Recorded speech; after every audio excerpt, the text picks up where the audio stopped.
bihar apirilaren 3an Kondestable Jauregiak eskuhartze sozialerako modeloak Europar Estatu eta Autonomia mailan deritzon jardunaldia hartuko du. Ez da Iruñak izango duen topagune garrantzitsu bakarra, gero jakingo dugu ze beste bat izango den, eta bietan edo hiruetan, hiru egunetan zehar emango delako, EAPNek eta Nafarroako pobrezia eta bazterketa sozialaren kontrako Nafarroako sareak antolatutakoak dira. Gaur Gara González dugu bertatik denari buruz hitz egiteko. Arratsaldeon eta ongitorri. Arratsaldeon bai, eskerrik asko inbitatzeagatik. Bai, zer modu zaude? Ondo, bai, hemen gaude, lan ta lan. Bai, hori hemen, ezagutzen dugu elkar, hortik, saretik, behin baino gehiagotan etorri zaretelako. Bai, jode, oso gustora gaude hemen eta hori kontatzeko beti zer egiten dugun, zer berri dauzkagu. Eta gainera, aurten urte berezia da zuentzat. Bai, aurten eskuatzen dugu 25. urte hurrena, Nafarroako sarearen 25. urte hurrena, eta gainera, Espainiar Estatu mailako sarearen 15. urte hurrena. Orduan, aurten gaude hori izango ditugu gauza pilo urtean zehar. Hau ospatzeko, azkenean ospatzeko gauza da. Eta hortik besteak beste ere garrantzitsuak diren gaiak direlako ukitu beharrekoak sortu dira azkenetako jardunaldiak. Bai, hori, elkartu dugu bi zelebrazio edo bi eventu hauek, eta gainera Europar mailako sarea badauka batzorde bat, eta urtero egiten du leku ezberdin batean, eta aurten tokatu da Iruñan egitea. Orduan, gauza guzti horiek aprobetxatuz, sortu dugu biharko jardunaldia, eta hori azkenean garrantzitsua iruditzen zaigulako Europar esperientzia horiek baita gu ikustea eta ikastea. Eta nola aplikatu daitekeen tokian tokiko errealidadera, ez? Bai, hori, azkenean biharko jardunaldiaren helburua da, hori, Europan egiten diren gauzak, parte hartzeari buruz edo gizarte bazterketari buruz, gu ikastea, ikustea, eta gero izango dugu mahai inguru bat non hori erreflexionatu edo nola hori aplikatu dezakegu Iruñan edo Nafarroan zehazki, eta ze onurak izan ditzazke gauza horiek guretzako, azkenean hori da garrantzitsuena. Izan ere, jardunaldia hasiko da Europar Batasunaren papera azaltzen, ez, gai hauetan? Bai, jardunaldia izango da bihar, badauzkagu 9:00 ordu biak arte, eta hasieran izango dugu hitzaldi bat, emango du Europako pertsona batek, eta kontatuko digu, hori, esperientzia ezberdinak, ze eredu aplikatzen dira Europako estatu bakoitzean, eta esperientzia horiek, ze onurak dauzkan, edo ze onurak izan dituzten. Bai, eta gero hori zenolako egitaraua edo programa izango da? Hori, hasiko gara hitzaldi luze horrekin, izango dira 60 minutu edo, gero izango ditugu hitzaldi labur batzuk, esperientzia zehatz batzuekin, lehenengo hitzaldian hitzengo dugu globalizazioari buruz edo guztiari buruz, eta gero mikrohitzaldi horietan esperientzia konkretuagoak, lanari buruz edo gizarte bazterketaren kontrako borrokari buruz.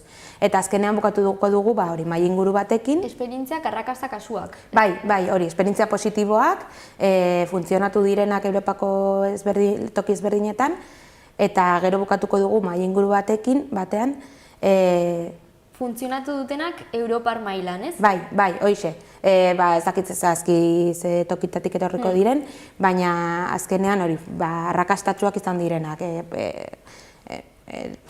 Bai, hortik ikasteko azkenean, ez? Hori, bai, azkenean gure objektiboa da horiek ikustea eta aplikatu dezazkegun hemen Nafarroan, edo ze aldaketak izan behar ditugu horiek aplikatzeko eta onurak izateko, ez? Orduan, esan duzu solasaldia edo mahai ingurua sortuko dela? Bai, azkeneko partean mahai inguru bat izango dugu, bertan parte hartuko dute bai Europako pertsona horiek, bai hemengo hirugarren sektoreko pertsonak eta administrazio publikoko pertsonaren bat. Orduan, ideia da mahai inguru horretan debatitzea, ze onurak izan ditzazken hori Nafarroan, eta ze neurriak hartu behar ditugu esperientzia horiek aplikatzeko, edo ze esperientzia ezberdin behar ditugun garapenerako. Orduan, eztabaida sortu eta ondorioak lortu. Bai, hori, garrantzitsua iruditzen zaigu ondorioak izatea, ondorio positiboak eta aplikazio realak zeintzuk izan daitezken. Nori zuzendutako jardunaldia da? Orokorrean guztiontzat, egia da, goizean dela eta gehien bat profesionalentzat bideratutako esperientzia izango dela, azkenean nahiko teknikoa izan daiteke gaia, baina nahi duena parte hartu dezake, doainik da eta inskripzioak webgunean egin daitezke. Irekia, bai.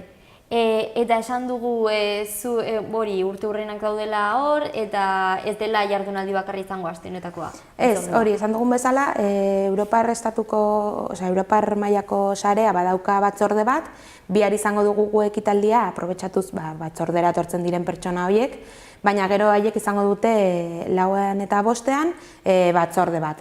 Haiek egongo dira bilera ezberdinetan, eta lanean egongo dira 2 egun horietan hemen Iruñan. Orduan biharko hainbat hizlari izango dira ere 4 eta 5. Hoixe, bai, aprobetxatzen ditugu etortzen direla batzorde horretara, eta etortzen dira egun bat lehenago eta gurekin egoten dira elkarrezketan.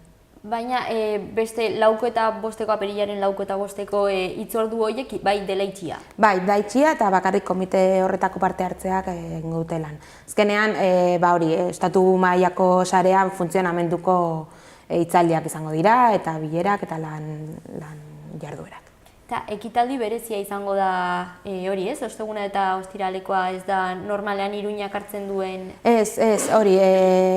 Urtero, 6 hilabetero egiten dute batzorde hori eta haiei interesantzen zaie leku ezberdinanetan egitea.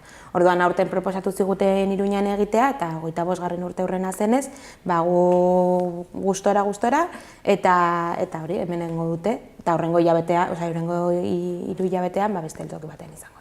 Orduan, ohorezkoa edo behintzat Nafarroarentzat berri ona? Bai, oso berri ona, gainera hori gurekin kontatzea oso garrantzitsua iruditu zitzaigun, gainera ezagutuko dute Iruña, paseo bat emango dute Iruñetik eta bisitatuko dute, eta gero hori Nafarroako errealitatea eta esperientzia ezagutzeko aukera izango dute baita. Esan dugu antolatzaileak edo hau dela emaitza bat, zuen elkarlana hor zuek zaudete, Nafarroako pobrezia eta bazterketa sozialaren kontrako sarea, Europakoa ere, baina ere finantzak beste instituzioak daude. Bai, azkenean, evento hau lortzeko laguntza handia behar izan dugu, zeren, etortzea jendea Europatik nahiko zaila da, eta lagundu digute Iruñako udaletxea, Nafarroako gobernua, osasun kontsumo eta ongizate ministerioa, Espainiako ministerioa, eta La Caixa. Orduan, lau finantziazio horiekin lortu ahal izan dugu sortzea biharko eta ostegun eta ostiraleko eventua. Esan duzu, hori biharkoa irekia da, baina inskribaketa beharrezkoa da? Bai, gehien bat tradukzioa behar izango dugu, orduan hobe izan ahal izan ez gero, inskripzioak egitea webgunean, hor egongo da enlazea eta guztiz, eta horrela tradukzioa izateko guztiontzat. Dagoeneko, ez dakit kontaketa egin duzuenea zenbat jende apuntatu den, edo gero, oraindik? Oraindik nahiko jende badago apuntatuta, oraindik dago lekua, baina, izango dugu iaia beteta bai. Osea, que ondo. Ongi. Eta pobrezia, Nafarroa mailan nola ikusten duzu zuen egunerokotasunean, zenolako egoera daukagu? Hori, behin eta berriz esaten dugun bezala, egoera ez da hobera joaten, gainera aurten elekzioekin eta inbeste aldaketekin badaukagu realitate pixka bat gelditua, zeren ezin da ezer egin ez badaukagu gobernua, eta horretan gaude lanean. Gu jarraitzen dugu lanea, jarraitzen dugu pertsonekin, eta espero dugu, behin elekzioak izan da, gobernu berriarekin, erreto berriak dauzkagu aurrera eramateko. Sarea osatzen dutenek direlako gobernuz kanpoko erakundeak? Bai, erakunde ezberdinak sortzen dugu sarea, eta helburuetako bat bada hori ez, gizarte guztiaren onurako legeak edo jarduerak edo dena inpulsatzea ez. Orduan, aurten badaukagu reto garrantzitsua hauteskundeekin, eta gero sortuko den guztiarekin, gobernu berriarekin, eta horretan egongo gara. Nolakoa da zuen egunerokotasuna?